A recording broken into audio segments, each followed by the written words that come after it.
ঘটো, তোর ফিস কোথায়? ম্যাম আমি আনিনি, 2 দিনের মধ্যে দিয়ে দিব, কিছু মনে করবেন না। তোর এইসব ফালতু কথা শোনার আমার কাছে একদম সময় নেই। কালকের মধ্যে যদি ফিস জমা দিতে না পারিস তাহলে তোকে আমি এক্সামে বসে দেব না।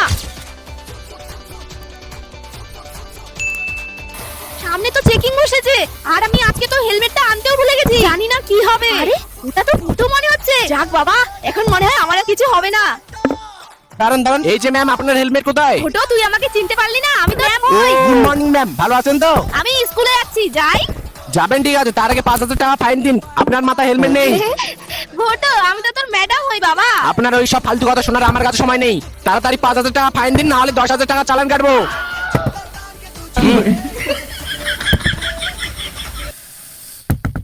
এই দেখো